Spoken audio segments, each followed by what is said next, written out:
Ugbó ìdí kí ọmọ òmùrókò olúgbó. Ọjà kan yọkún títí kí ọmọ mọ̀dá fímọ̀ o. Mo dúpẹ́ wọ́n tayọ jàre o, èyí àyíyẹ o. Ugbó ìdí kí ọmọ òmùrókò olúgbó. Ọjà kan yọkún títí kí ọmọ mọ̀dá fímọ̀ o.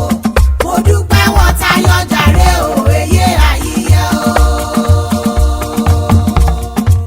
Ìpanamọ́ ò mo dúpẹ́ léyọ lókèrè rere. Ọ̀yà Àjàyí abiyamọ ire. Kẹ́yìn ṣùkẹ́ṣùkẹ́ ọmọ. Onílọ́dún rẹ̀ wọ́dẹ̀ aṣọ ọ̀pọ̀lọpọ̀. Ayé ti yẹ ọ́ ẹ̀ àbàjẹ́ fún ọ. Ugbó ìdí kí ọmọ òmùrókò olúgbó. Ọjà kan yọkún títí kí ọmọ mọ̀dá fímọ̀ o. Mo dúpẹ́ wọ́n tayọ jàre o, èyí àyíyẹ o. Àjẹdálẹ́ lè wá jayé àṣẹ mọ́ ọ lẹ́rù o. Àjẹdálẹ́ lè wá jayé àṣẹ mọ́ ọ lẹ́rù o. Mo dúpẹ́ Ọ̀yà Àjàyí ọmọ ológun dúdú. Àjẹdálẹ́ lè wá jayé àṣẹ mọ́ ọ lẹ́rù o. Wà á mọ́ pàwọ́ mẹ́rìngì jóbi nínú àlàáfíà o. Àjẹdálẹ́ lè wá jayé àṣẹ mọ́ ọ lẹ́rù o. Àṣejọkọ̀ àbáhàn ké oníṣòro lulé ayé. Àjẹdálẹ́ lè wá jayé àṣẹ mọ́ ọ lẹ́rù o. Òrọ̀rùn lọ mú jẹun ọmọ òye àyíyẹ o. Àjẹdálẹ́ lè wá jayé àṣẹ mọ́ ọ lẹ́rù o. Òrìṣà bí èyí kàn sí láyé o, èyí lálábàárò ọmọ. Ọlọ́bẹ̀ kọyùn ọlọ́kà kèyí fi ní lọ́kàn balẹ̀. Àjàrà kéjèèjì pọ̀ mọ́.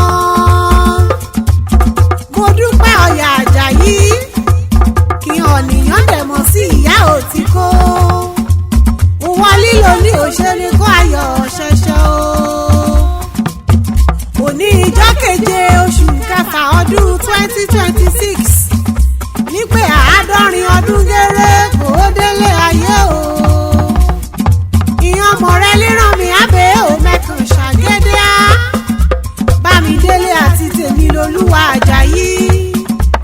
Tolúlọpẹ́ àti Olúwaṣeun Adélabú. Àìkímìyá akẹ́yẹ àyèyẹ o. Èyí kẹ̀ ìtọ́jú ọmọ kan ti yẹ. Èyí kan bọ́mọ ìpèrò ayẹyẹ o. Alátìlẹ́yìn ọmọ mo dúpẹ́. Ìyàn ọmọ rẹ wíwọ́ dára lulẹ̀ òwò dẹ̀ sùn hàn láwùjọ. Aṣọ òyì rẹ̀ mẹ́ àfàyà ò abiyamọ bọ̀dá gbọ̀rọ̀gbọ̀rọ̀. Ọtí ìyá òkè mi yá bá ọ délé. Màá kì ọ́ bí ológun ẹrú. Mọ̀dẹ̀ á kì ọ́ bí olúwọ̀fà ọgbọ̀n o. Ọmọ ológun dúdú. Ado-Ekiti náà bẹ́yẹ àtàbárẹ́. Ibẹ̀ náà líṣulé ọkọ rẹ̀.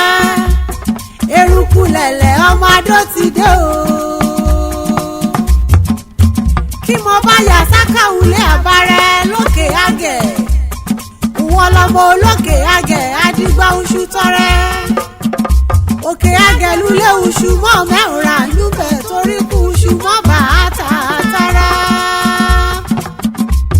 Òkè lulẹ̀ akímọ̀ kògìrì gà yúbẹ̀ torí káàkimọ̀ bá a pa ní yíyé. Ọmọ èwe òtù ọmọ òróró ojó. Ọ̀rìnjọ́kọ̀ wá bá ti yóò tù la òrò tù ìlà tùgbótùjù akẹ́rìírí lọ́hàkú. Ọmọ ọ̀bẹ ni mọ́ta mọ́ráhùn ọ̀nìyàn kọlù. Kẹ̀hìnráhùn múdà kan mẹ́rún bọ́tà róróró. Ọmọ ohun táṣẹ nínú tagbélé kejì lórí gẹ́gẹ́. Mo dúpẹ́. Kọ́dà ké yípa ò á yípa ọmọ ẹranko. Ọmọ Adó ọ̀rá àmìkàrà sábẹ́ èrú jẹ́. Èyí ṣojú ríro kọ́ èṣì dálẹ̀ ibi tí ní. Ìkàrà ṣèjì sínú àgbààgbà tèmi ṣù kókó. Adó ìdúlé ọ̀nì kọ́ ọ̀bẹ òsìmí lò mọ́nu o. Kọ́ ọ̀bẹ òsìmí lónù akoto agírárá. Èyí ṣo lè jíjà kọ́ arẹwà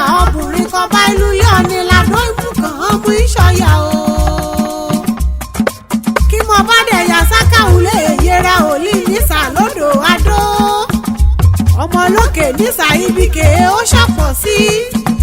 Wọ́n kúkú bíbí l'Òkè-Nísà kí ni a ṣe ó wọ̀ tí òlú lẹ́rìn. Ọmọ onígbògidì ọ̀nà Òkè-Nísà, ọmọ ajurin pọ́njúrì ṣòrìṣò. Ajurin sákàrà ò ajurin. Ọmọ alákìíkọ́ gàgàràgà ọ̀nà Òkè-Nísà. Àkìíkọ́ gàgàrà kan mú ìbọn lígbògidì ọ̀nà Òkè-Nísà o. Àkàlà àfàlàyé àkìlọ̀lọ̀ amúwòye. Káàgbà wọn bá ti jọ sí kòkun ibẹ̀ ṣe là á lọ lọ́dọ̀ ọ̀ràn o. Ọ̀yà Joseph Àjàyí kí ọ̀nìyàn dẹ̀ mọ̀ sí jòsí. Ìdọ̀lọ́fin lulẹ̀ ọkọ rẹ̀.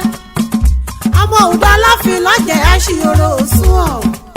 Ìkàrà dídín agbẹlújù náà múlọmúlọ bẹ́bù. Ìkàrà dídín agbẹlújù lírí bí ò sọ. Ẹrú yúgbọ́ agbẹlújù kọ́ọ̀yìn kàrà mi bọ̀. Ọmọ èjì wẹ́wẹ́ ìṣìyọrọ ọ̀yìn. Kí bẹ́ẹ̀ bọ́ ọ̀nyọ́kọ mẹ́ẹ̀bá bomi yẹ. Òrùgbò àlùkẹ̀rẹ̀ lè máa dé kí mi sí ìdòdò oko. Omi kan pẹ́lẹ́yẹ èrìn sójú. Ọmọ ọlọ́jẹ̀ ọmọ òkun. Òkun ọ̀wọ̀jọ́ aṣẹ́jọ́ èbí dàrẹ́. Ọmọ olúgbó agogo ọ̀bùn ìsàsẹ́ra òpin o. Wo kú oríire o èyí àyèyẹ. Mo dúpẹ́ Ọ̀yà Àjàyí ọmọ ológun dúdú. Kí ọ̀nìyàn dẹ̀ mọ̀ sí ìyá òtíkó. Ìyàn ọmọ rẹ̀ Bámidélé àti Tèmilolúwa Àjàyí. Tolúlọpẹ́ àti Olúwaṣeun Adélabú. Ayẹyẹ kọjú múyangàn ló iṣẹ́. Wà á tẹ̀lé ẹpẹ́ nínú ìlera pípé. Ẹ̀mí rẹ̀ kọ́ ṣàádọ́rin ọdún. Aṣọgọ́rùn ọdún nínú àṣẹ òrọ̀rùn o. Lábẹ́ bó ti wù kọ́ ọpẹ́ láyé tó.